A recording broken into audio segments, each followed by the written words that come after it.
because you're jumping back into the gap. Outlet to coach, it's either sideline, 2 on the side, 3 on the side. That's off the second cut. Leads the country in offensive rebounding. Hey coach, welcome to the Basketball Podcast. I'm your host, Chris Oliver. Let's share the game.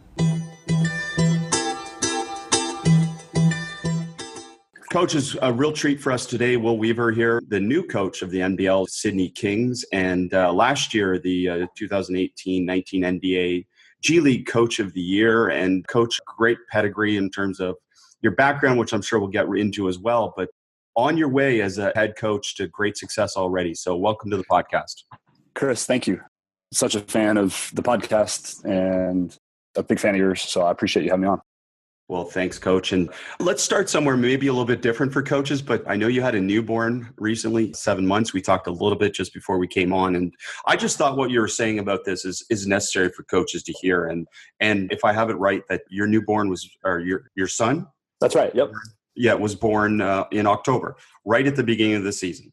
Can you talk about that and how you've learned how to balance all that?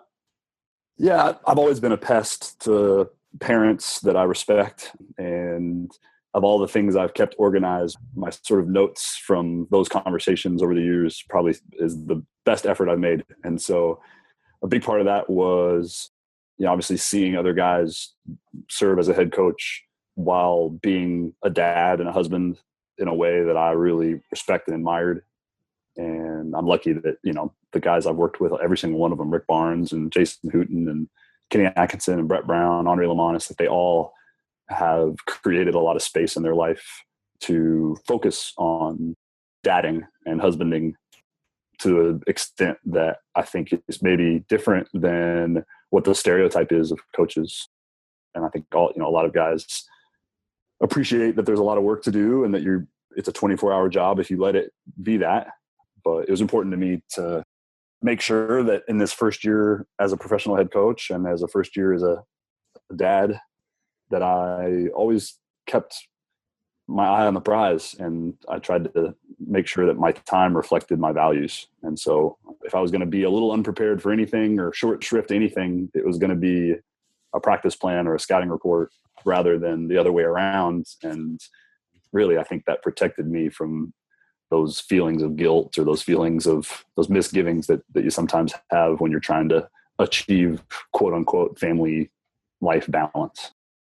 Well, it's so refreshing to hear and so necessary for all of us to hear, because I agree. I mean, my daughters are 6 and 8 now, and they've been a part of every step of my career and my coaching, and they come to as many practices as possible. And, even if they disrupted practice when they were younger, I still felt like the most valuable thing I was doing was modeling parenting to my players. So at least they saw what it's really like, and they ended up learning, and you put them in those environments, the kids learn. So they learn that it's not a time to disrupt, but overall it's just such an amazing experience. So I can remember so vividly, conversations happening really early in my career when I was trying to get engaged as a volunteer somewhere, or when I was a graduate student at Texas and looking for assistant jobs, and, getting the specific advice about I really wouldn't share that you're in this long-term relationship. Like, I would keep that private if I were you.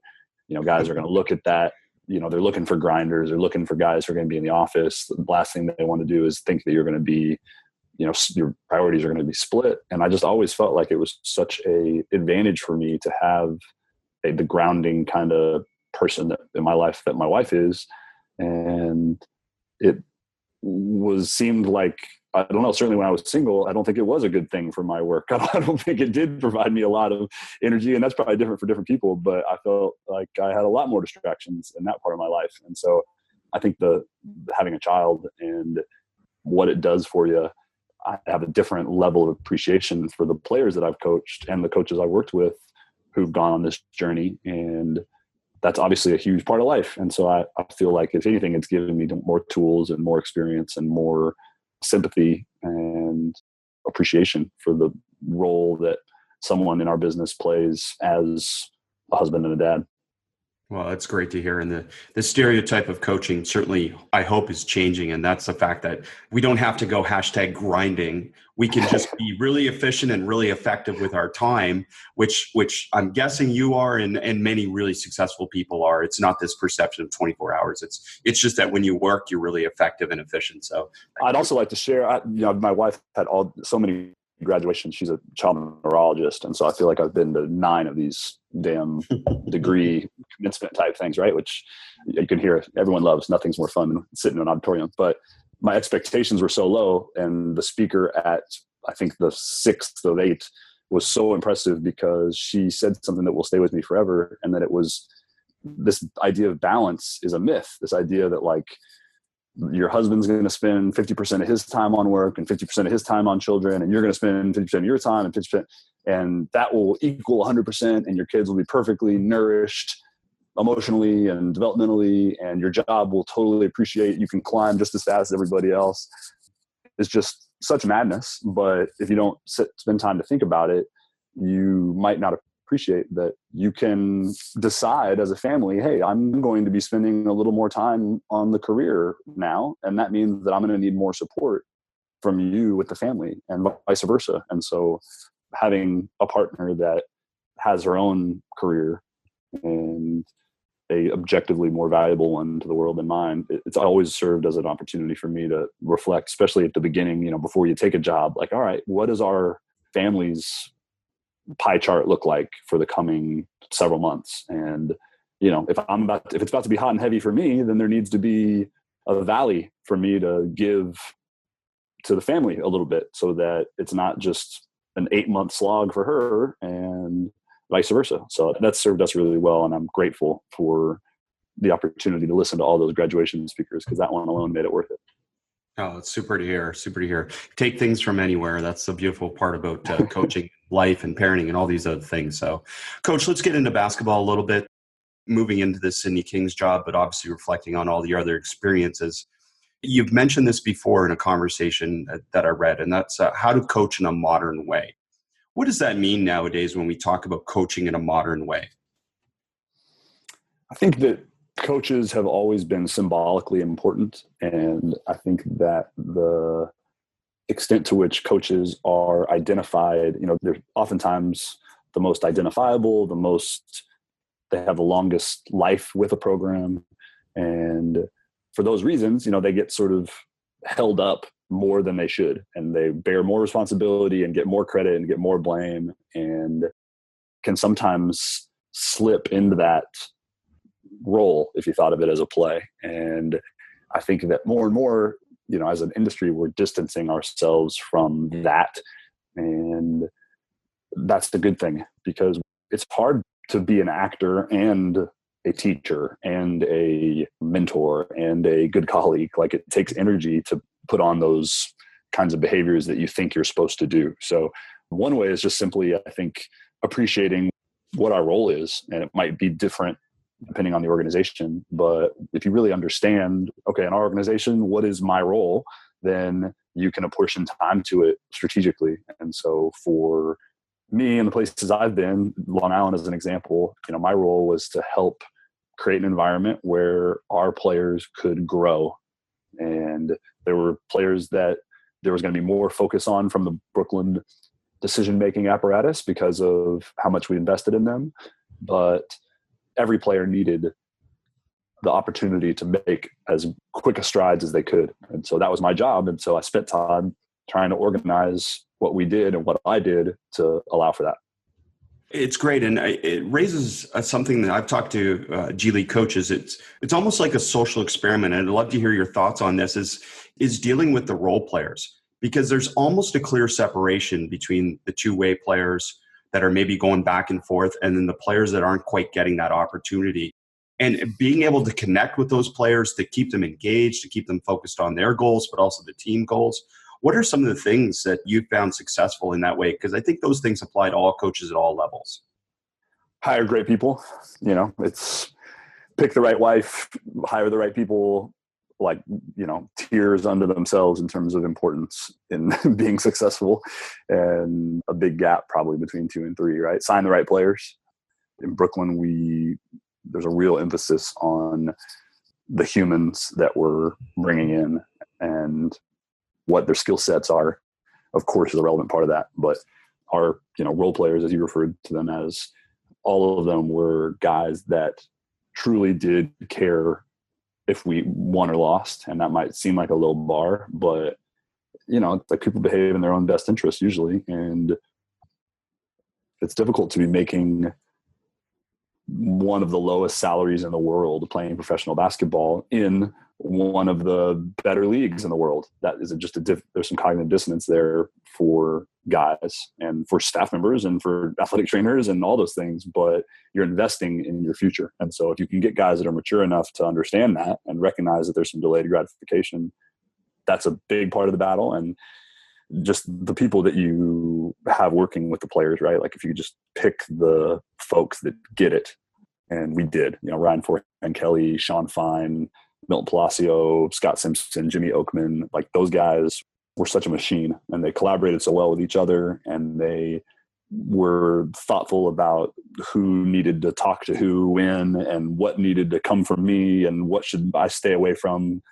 And that is everything, and there's so in any season, regardless of the length, it burns pretty hot. So the intensity of it can sometimes distract the player or the coach from what the job is. But we were pretty relentless in keeping our eye on the prize. And that was, how can we generate opportunities for these guys? And some of that's going to come from our style of play, some of it, making sure that it aligns with what Brooklyn's doing so that they can get a quality look at these guys. And a player like Taj McCall can get a call up because Brooklyn sees, oh, he can fit in and play with us for a set of games that we need some depth at the guard. Opportunities for Mitch Creek, right, where other teams, the Minnesota T-Wolves, they sign him as a culture driver, understanding what he did for our club.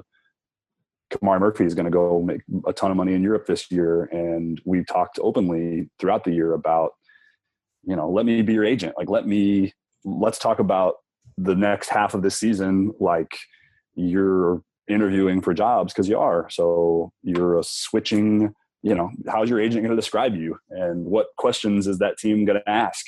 So can he hedge? Yes. Can he switch? Yes. Can he protect the rim? Yes. Can he defensive rebound? Yes. Will he roll? Yes. Can he make a three? Yeah. Let's keep working our way down the list so that your time is pointed straight. The last thing you want to do is spend a period of this year worrying about your playing time or your whatever, your role.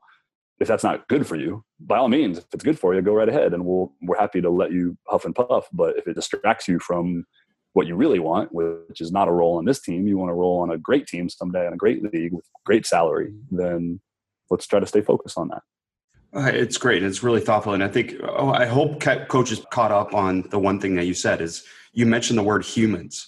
And that's sometimes forgotten, that we're coaching people, we're coaching humans. We're not just coaching basketball players. And again, that connection to that word, I think, is so important for coaches to understand. So really good stuff. So Coach, let's talk about interventions then. What are some things that guide your thinking? Because I know you're a thoughtful person and an analytical person to a certain extent. So what are some things that have cued you to intervene or not to intervene? Let's start first with an off-the-court situation. Well, I'll say to many people this year, the biggest learning for me, the one that I was the least prepared for, was how much of having the head coaching role requires, or how much you benefit from being able to ignore stuff. The temptation and a lot of the fun is that you can intervene when you want to, right? There's very little barrier for me. If I want to stop a drill or stop a film session or call timeout or anything, then I can do that. But with that comes, within just a matter of days of running the gym, I really felt, oh my goodness, like I got to make sure that I am not just responding to things when I see them, because then you've made the choice and you can't unmake it. So I love the term intervention, right? Because it should be, every decision to some degree is an intervention, or the choice not to make an intervention. And that's just as big. So if a player rolls his eyes, do I need to stop practice and address that? If a coach wasn't paying attention, do I need to stop the meeting? If I screwed something up and the play is going sideways, different than the way I wanted it to, do I need to kind of rein it back? And what I really felt was like, well, you have the opportunity to address it in a second or a minute or a day or never. But I think a lot of times we, of course, overemphasize our own impact. And so a lot of those interventions, I think, can be about us and about showing off in the way that I spoke about earlier. It's like, oh, I have a role to play, and my role is as the font of knowledge, and all ye gather around and listen to me tell you how you should play and why that sucked and what needs to change. And that's the opposite of what I want to try to do. And so the big interventions you discuss and you beat up and you think about, all right, are we going to take this guy out of the rotation?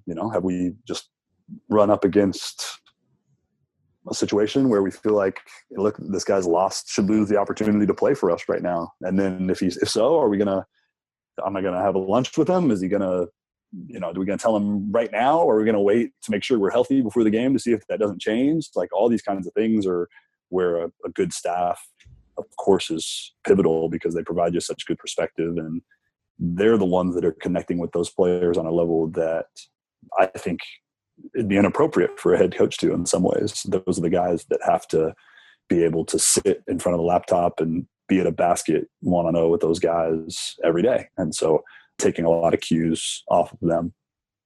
Yeah, it's great. And I mean, just the point that you made, that it's not a coaching clinic. I mean, practice is not a coaching clinic. It's a completely different approach if people just think about it that way in terms of interventions. And how much does it change from a game to a practice in terms of whether it's the amount of interventions or the type of interventions you would use, Coach? I hope a lot.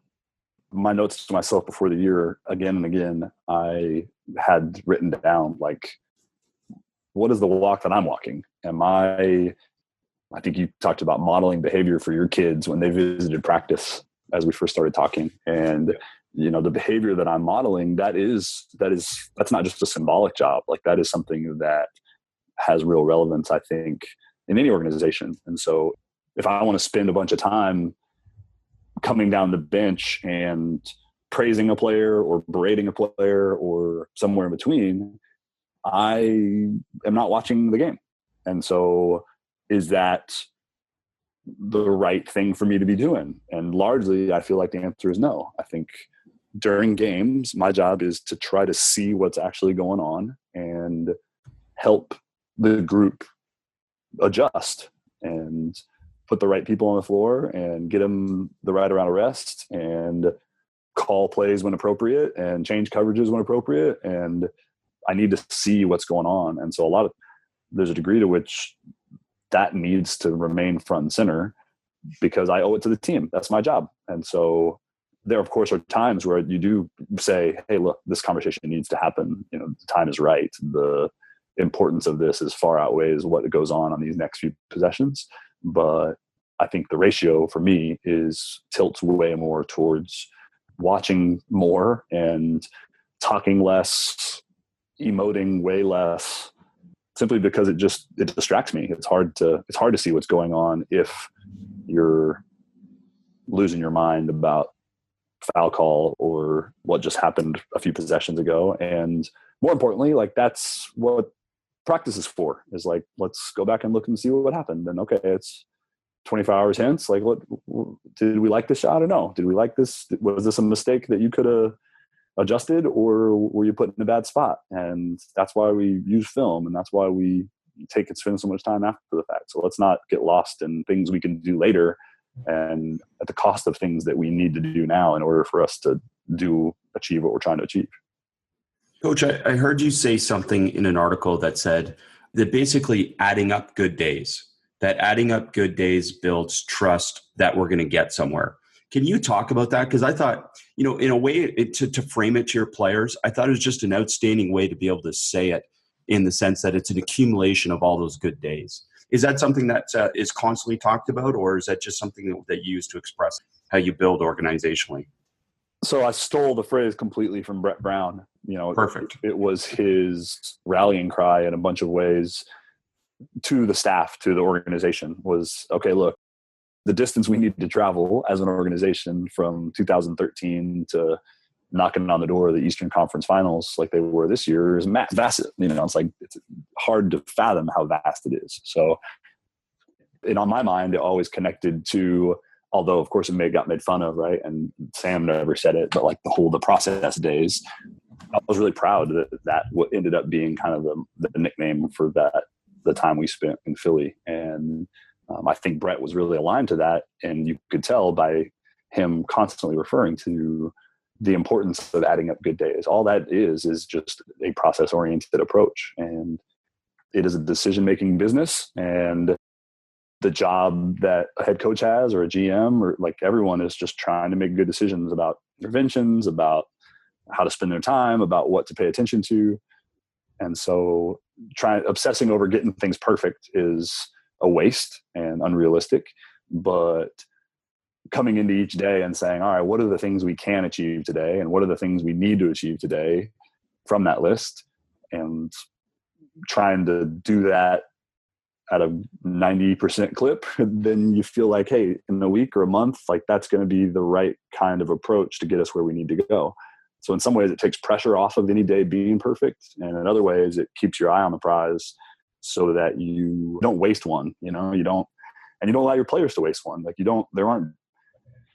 Of course there's going to be a game you play crappy and you lose by a bunch, or maybe you almost lose to a team that you're better than, but that can't be okay. Like you can't just say, yeah, that's cool. That happens from time to time. Like I think you need to try to say, all right, was it a breakdown in our preparation? Is it a breakdown in our focus? Is it a breakdown in the way we've handled the loads, the physical aspect of this thing? Did we deliver to your court? Like that kind of introspection is what it's pro sport. It's what it calls for. It calls for a high level of rigor. And flip side of that coin, right? The yin and the yang is that you can't think that there aren't going to be bad days, and you can't think that those bad days are going to kill your season, but you need to you got to limit them, and you got to try to focus more so on just the stuff you believe in and the stuff will help you when added up over time.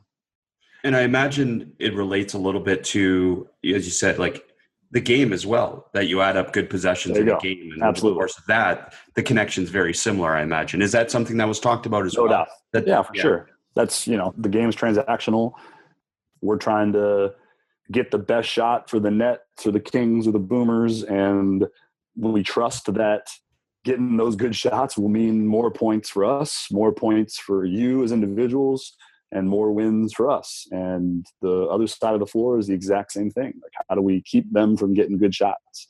And that one possession ends, the whole kind of special forces thing. What's next? Like, all right, now I got to run back in transition. Now I got to identify who I'm matched up against. And yeah, there's for sure a sort of microcosmic value and a narrative value that is easy to understand, I hope, and kind of simple and sort of obvious. Like, we're trying to do, lots of folks, you're trying to do simple things well and repeat them and trust that there's an additive benefit to doing it that way.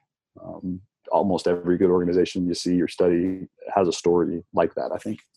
That's great. And Coach, maybe one last organizational thing, because I know you've been around some really good organizational people as well, but coaching staffs. It seems to be, how can we best use the talents of our coaching staff? And you mentioned you had a really good coaching staff with Long Island. That's great. You had a really good coaching staff. But also, the main part is, what are some practical things that allows you to use their talents or empowers them to use theirs? What are some practical things that we should be doing with our coaching staffs?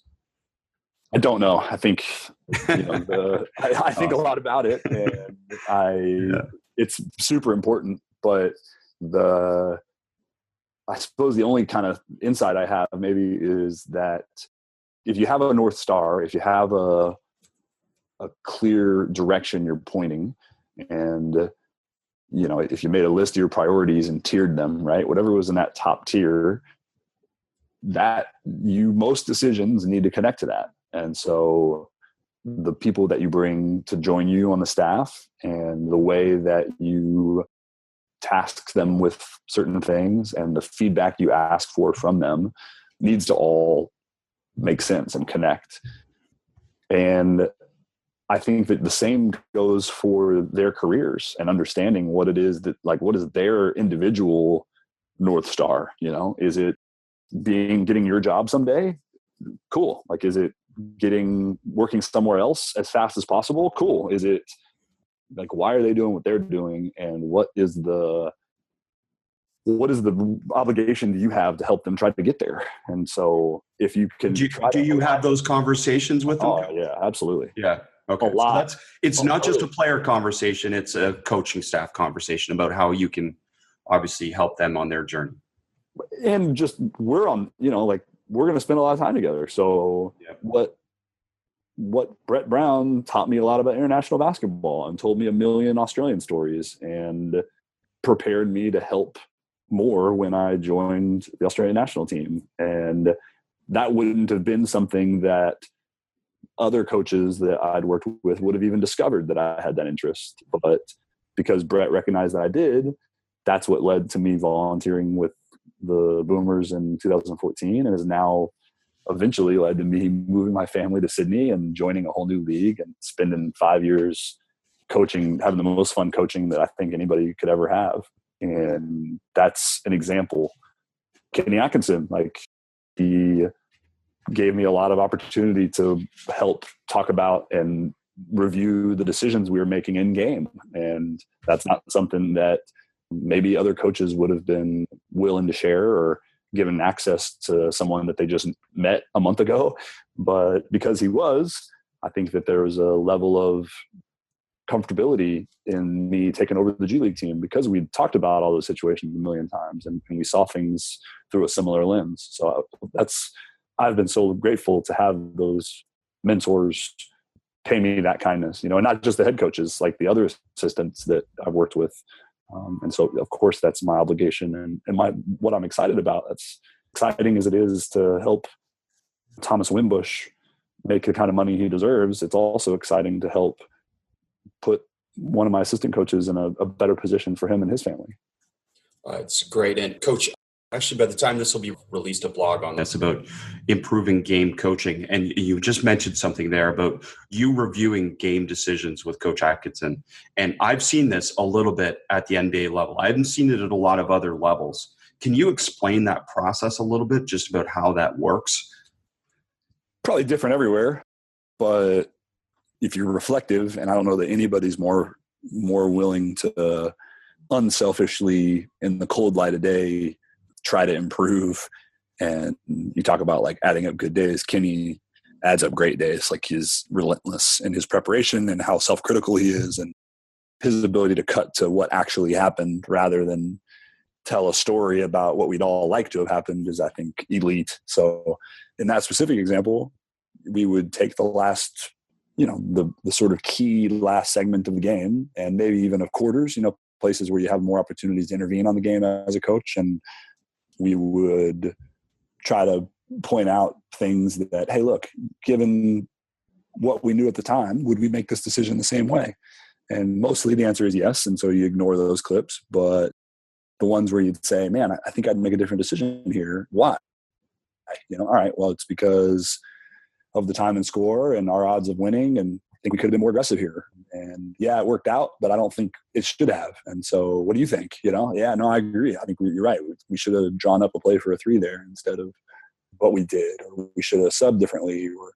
And so by doing that, the NBA it's so fun to have so many opportunities to just, in terms of games, because there's just so many opportunities to learn and so many opportunities to try things. And so we spent a lot of time doing that in the early days, and I know he still does it. And all the best coaches I've been around have an exceptionally generous and self-critical energy around what's gone on in the games that have occurred. And man, is this a theme? Like, is this something that we need to address with the players, or is this just something that I can do change on my own? And if we're going to do it with the players, practice time's limited. What has the most value? What's the best, where's the most ROI on our practice time? And okay, it seems like this last shot scenarios coming up a lot. So let's address it. Well, it's great because it's actually one of my arguments is that in the NBA level, obviously you get way more games than any other level. So you have more chance to develop game coaching than you would at other levels. So the importance of practice at these other levels becomes the part that you have to, again, try and be self-critical and put yourself in game situations to be able to improve just because you don't get the game reps as you would in the NBA. So yeah, games are everything. I think, of course I view it that way in part because I've been a part of so many games in the last few years with the NBA stuff and then obviously the international stuff in the off season. But I think that the hour and a half of drills and 20 minutes of 5-on-5 at the end ain't it. I think that well, I don't think that's it either. And there's just tons of evidence, right? Like, yeah. There's tons of evidence that's not how people learn. There's tons of evidence that's not what people enjoy.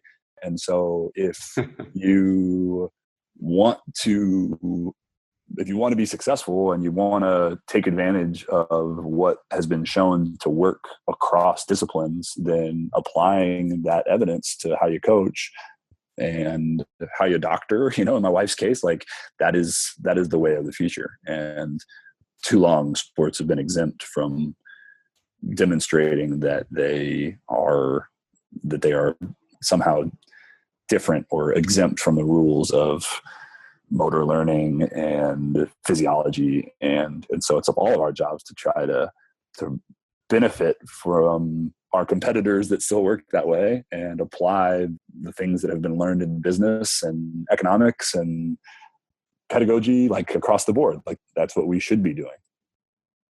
Dave Smart is one of the best coaches in the world, and now you can learn from him with never before available access. 3 all-access practices and 1 defensive coaching clinic are available at davesmartbasketball.com. What makes these all-access practice and clinic videos so unique? Dave Smart has won 12 national championships and has a winning percentage of 92%. Dave Smart's force weak hand defensive system is world-renowned and has never been shared in this way before. Dave Smart has a winning record in over 50 games versus NCAA Division I teams, having beaten Wichita State, Baylor, Wisconsin, and many others. Dave Smart is recognized by Jay Wright, Mick Cronin, Jay Triano, and many other top coaches in the world as one of the best minds in basketball.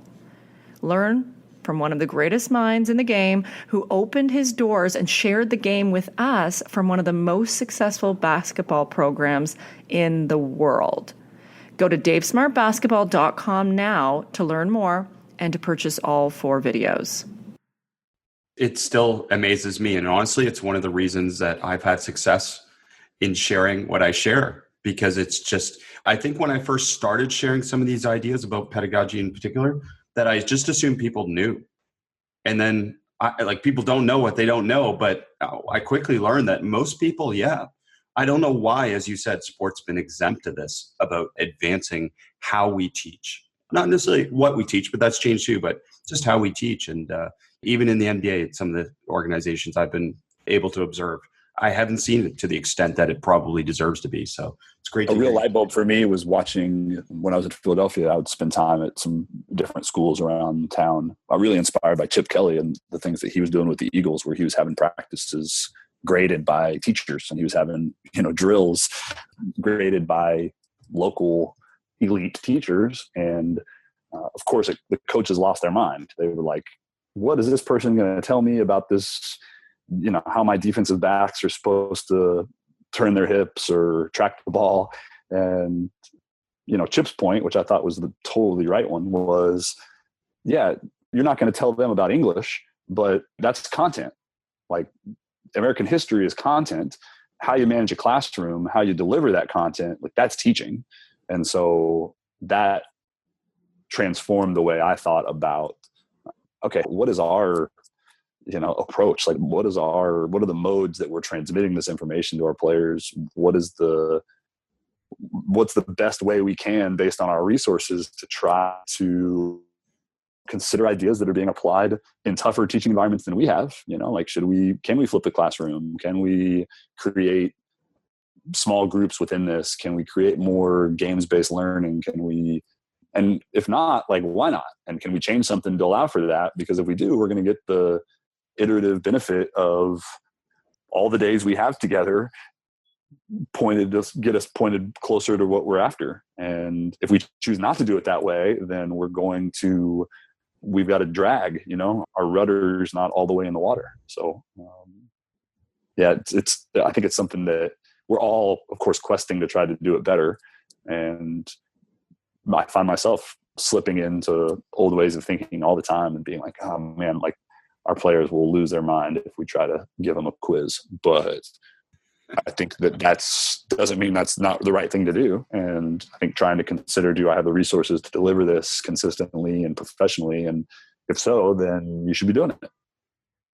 Well, in theory, players should operate in their own self-interest in improving. And to a certain extent, obviously, that's your job to sell them on that reality that all I'm doing is trying to help you get better. And this is something that helps you get better, but it's still amazing the resistance from something that is non-traditional, but is based on evidence and research and all these other things. And that's really a selling point. But I imagine it's not just players too. I imagine no doubt. Administrators, clearly someone on the street, or, really, again, you can get criticized for doing it different than what's traditionally been done if it doesn't work. Well, and you criticize yourself, right? Like, of course, it's not just the energy to create a different kind of film session or a different kind of practice.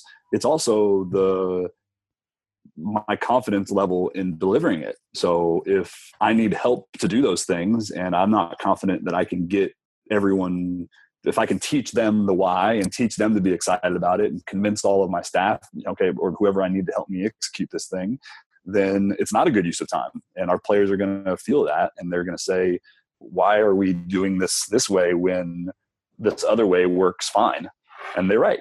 And so I think you need to have I certainly have a strong litmus test for things that are new, because Henry Iba did all sorts of smart shit. We should not think that we need to be all that different to, he was like 70% of the way there. And maybe as a sport now we're like 82% of the way there. But we're looking for edges and we're looking for little advantages that we can add up, and those advantages add up. They multiply over time. They don't just become small benefits. They can create the sort of snowball that you see in the New England Patriots or the San Antonio Spurs or the Hawthorne Hawks, like those things. That's what we're after. And that's the only way that you try to separate yourself from your opponents. But that doesn't mean that you should come into the year trying to change everything from, go to whoa. It means that if you're going to make a change, you need to make sure that it's one that you can make effectively and that you can do a good job at, so that you keep the belief of the players, and that you don't. And there's something that I think about from my time spent with David Martin, who is our head of sports science with the Sixers and worked with Australia Cycling forever. And cyclists, they're on the road 200 plus days a year, and they're carrying multiple bicycles, and they've got all kinds of crazy sorts of logistics to manage. And logistical fatigue is such a real thing in their sport that figuring out how to get through an airport, flying obviously commercial, in Italy, and then in China, and then in Australia, and then in the San Francisco Bay, like thought that goes into that. Like thought goes into what the meal looks like. And if it's something new and delicious, that probably ain't worth it, because that is going to take more, it's the cereal aisle where you're trying to make choices, and that takes away energy from what you need to do. And, everyone, I think, points out, 82 games. Wow. It's amazing, and it is, until you learn about NHL hockey or cycling. And then you're like, wow, it's not quite as amazing. Like that seems hard, materially harder. And so the job, if you're the decision maker, the job is to say, all right, this intervention is worth the time and energy, and we're going to do it from the start of the year, and we're going to make it the normal, and we're not going to bounce around from thing to thing, just trying to make incremental gains and running the risk of screwing things up too often. Yeah, no, it's good stuff, Coach, and I love how deeply you've thought about it. And I think, again, that's all I'm trying to do as well, is just stimulate people's thinking about some of this stuff. But let's jump. I mean, we're so lucky to have you here, and I want to get into some technical tactical as well. So I don't know how to approach this best, but let's start with this, because I know we can go anywhere. Your experiences coaching at the national team level with Australia, with Coach Lemanis, what are some things technically, tactically that you brought back to coaching in the G League or with the Nets or wherever you were at that particular time? Are there some specific things that really stood out that you brought back to your coaching, technically and tactically? I think the use of time, the compressed kind of realities of a campaign, where you link up on August the 2nd and everybody's coming from their own environments. And on September 1st, you play the first of 3 games that are going to determine in large part whether or not your country gets to go to the Olympics. That is a Herculean task and requires a lot of editing, which is one of the most underrated skills, I think, in coaching. Is like, all right, we got 15 training days and, maybe 5 lead up games. So let's work backwards. Like, what do we need to have in by the time we get to that first game? And then what can we get in during that first game or in between the first and the second game with only 1 day off? Like, for me, it always starts with the physical. Like, all right, how can we deliver the players to a court where they feel fit and confident and rested and ready to perform? And so working within those confines, probably need an out of bounds play or 2, probably need some sets to call, probably need some offensive concepts to understand. And same thing on the other end. Like, what do we think we're going to face? And so if we think that first team is going to post it a bunch, let's make sure we spend some time on that in the preceding weeks. But using those kind of constraints, I think really helps inform, is the right place to start for me in any season. And so you do the same thing with training camp. You do the same thing with the off season. The all-star break, like, all right, I got 7 days. Like, what do I want to spend time on? That, I think Andrej has done a masterful job at with different groups. So, this year we'll have quite a few NBA guys, some of which have never been a part of our program, or it's been a few years since they've played together. The Rio Olympics being the last meaningful big tournament that these guys were eligible for because of the schedule. And then you've got guys that have been a part of every window, the Nick Kays of the world, that Mitch McCarron's, those guys have carried the load, and they have a role to play in helping us get ready. And if they make the team, which they surely might, that will benefit from their familiarity with everything that's going on. But if they don't make the team, we'll benefit from having them in camp, and they'll add a bunch to the quality because they're more comfortable with the terminology. And we need to change. Like, we're the ones that need to adjust, not the players. So we need to understand what environments they're coming from. And we've been studying how they've played during their club seasons, be it in Anadolu Efes or the Cleveland Cavaliers. And we're trying to offer up to them the chance to say, hey, look, this is stuff that we did that I think would be really good for me, or really good for Delhi, or really good for Ben. So I think in all those ways, you can probably hear maybe the appreciation I have for him more than any individual idea. But I think he's just a master at saying, yep, all right, 2 weeks to get ready to play Canada and Lithuania for our lives. No worries. Here we go. Easy. No dramas. Hey, the good thing is at the time of this recording, Canada finally decided who's coaching it. So that's good. Coach, maybe let's go through actually, let me start with this. So you're going to go coach the Sydney Kings. How are you deciding the style of play?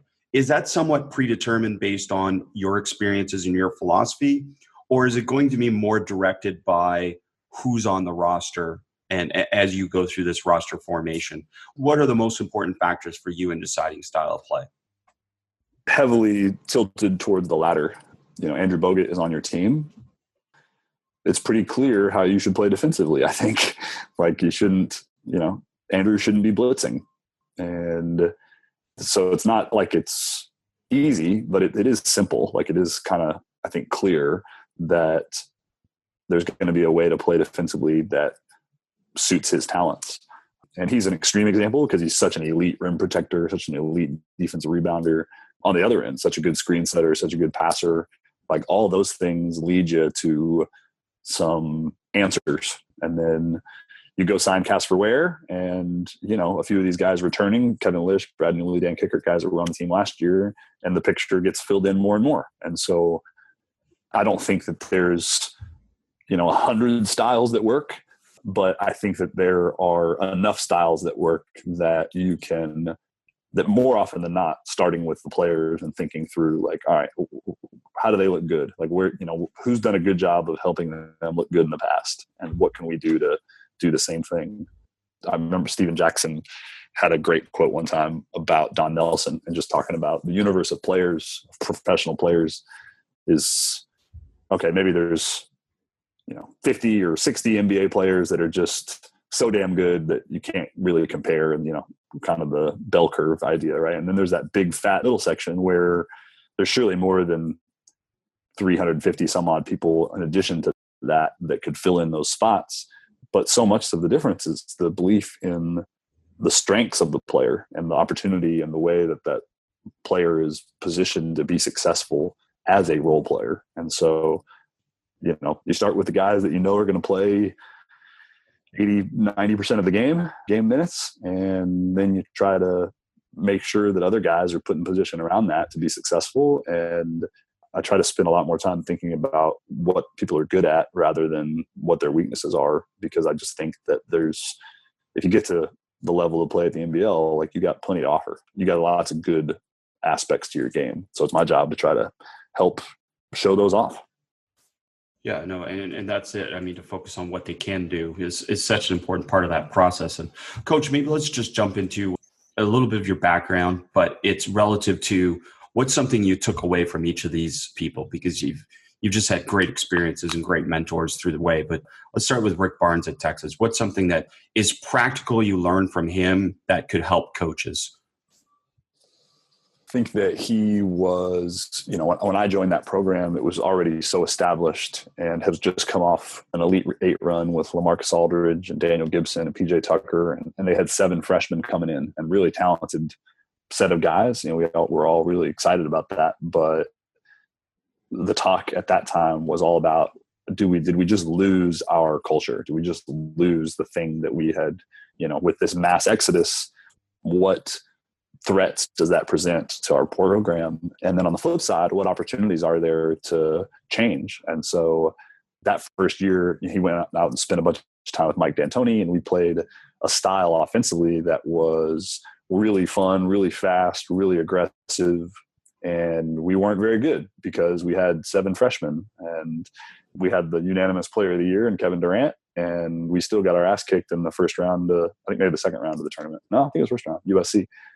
And so that was a real education. His approach to having a new set of players, taking advantage of that to change stylistically and add some things into the program and breathe some fresh life into his kind of offensive coaching, and knowing that the dividends of that may not pay off in that first year, but the following year after Kevin left, we made it back to the Elite Eight, you know, with a bunch of sophomores, and we're able to, you know, we ran up against a buzzsaw in Memphis, but we had one of the best years in program history. And I think it was because of the decisions and the approach was taken in that time, that off season after LaMarcus and those guys left, and before Kevin and DJ and Justin, those guys arrived.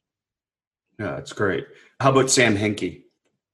Sam's probably the best decision maker I've ever been around. Someone that works with an end in mind, and there's probably, you know, enough written about the way he went about, I think, organizing one of the most impressive rebuilds in NBA history. But more than that, him as a family man, him as a mentor, him as a husband. In our conversations, I've now essentially eliminated basketball from the things that I'm dying to ask him about, because I just have so much appreciation and thirst for learning what he knows as a dad of 4, and as someone that applies the same kind of rigorous approach to looking for a house for them to live as he would to look for a trade to execute.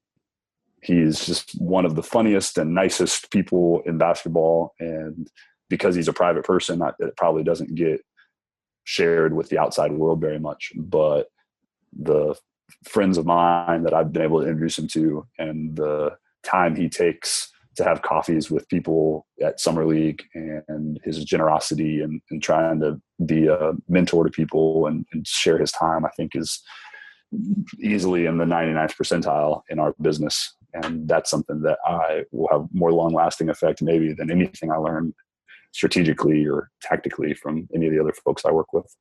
No, that's great to hear. Great to hear that impact. Brett Brown. Such a energetic and motivated leader.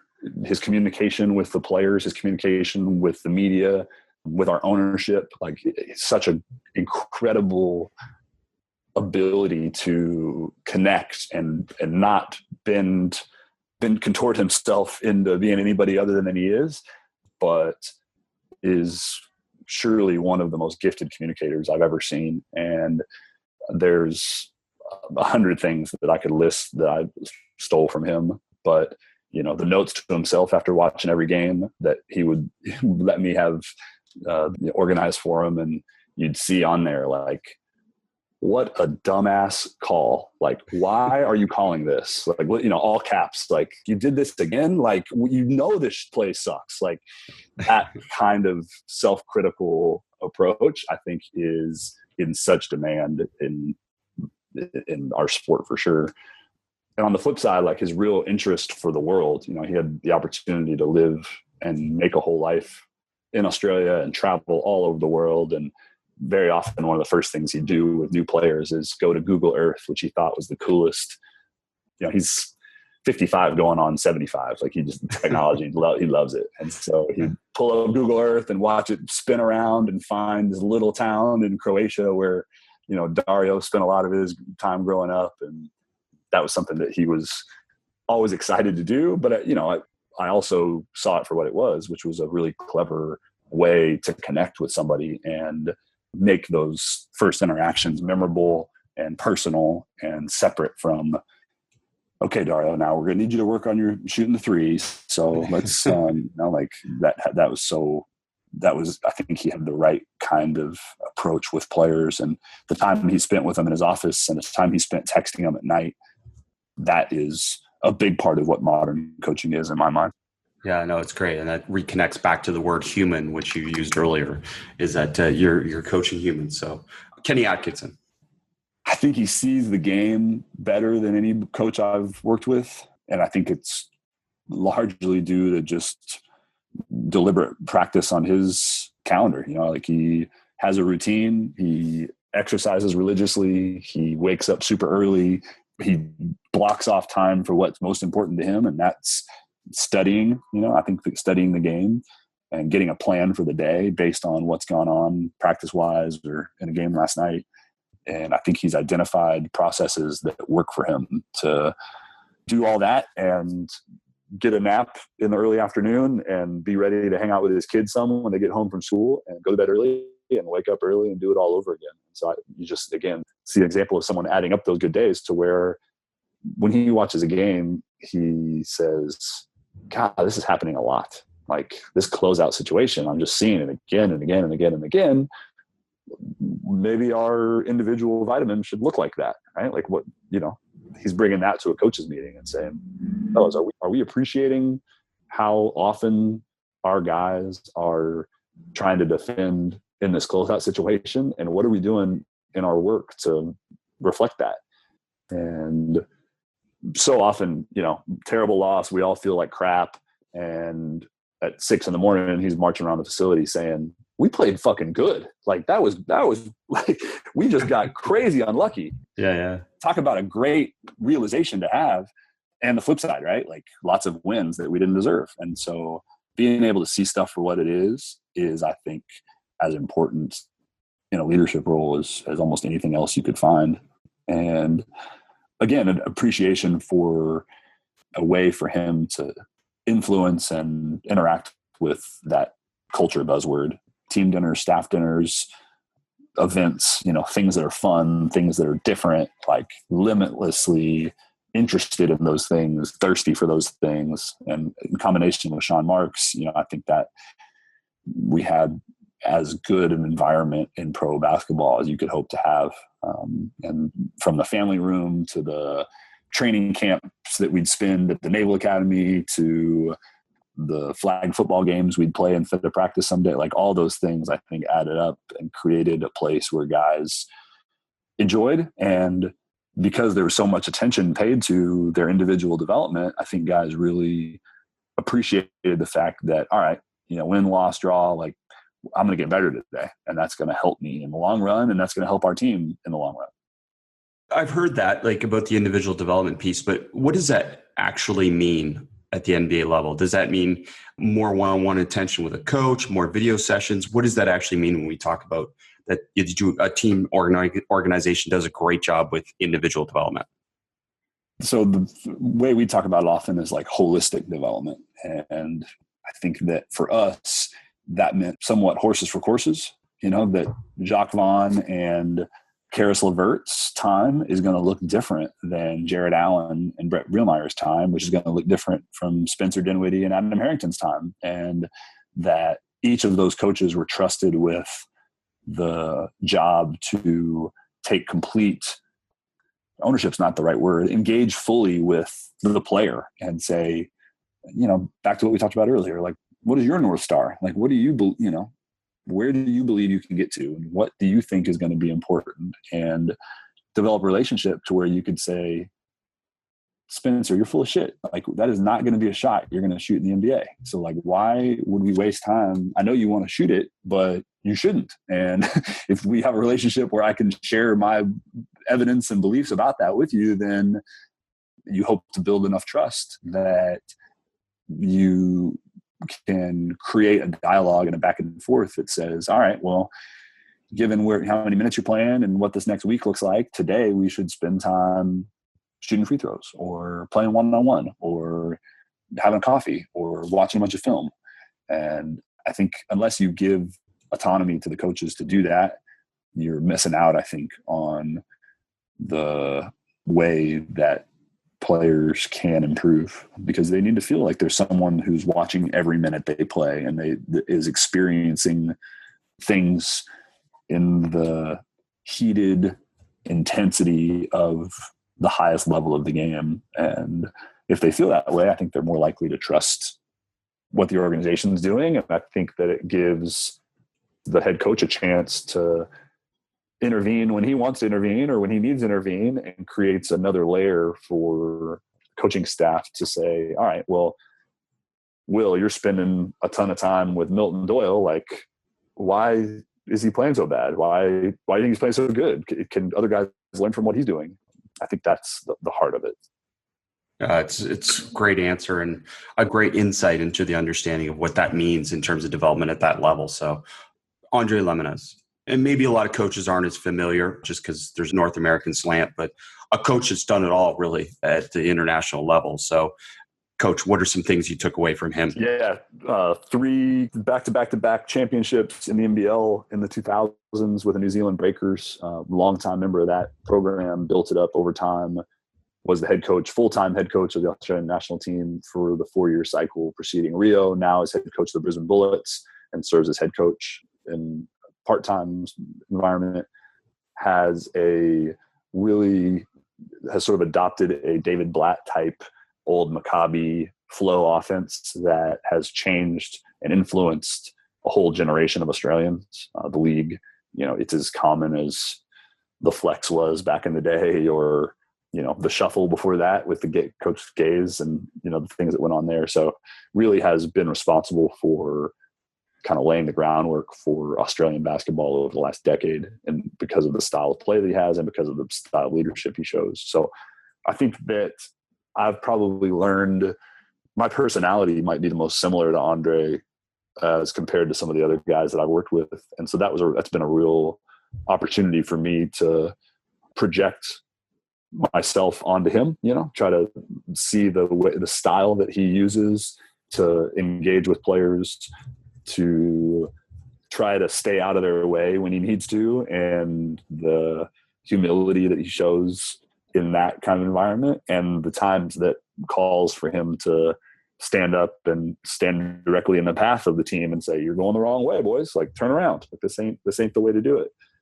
I think that's one aspect that I'm really appreciative of is seeing how he is a mild-mannered person and is someone was an accountant in his previous life.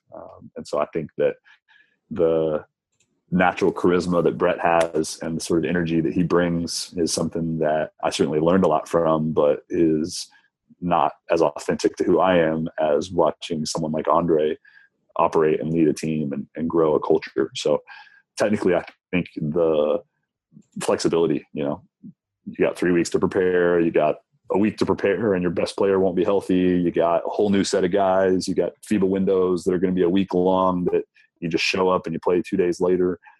That is, I think, actually a really fun approach and one that you have to enjoy. But it's also, I think a lot of coaches wouldn't be able to handle it, much less thrive in it. And again, it all comes back to, I think, his intellect, his humility, his approach that has let him be successful and helped us as a group be successful over the last, 2 cycles.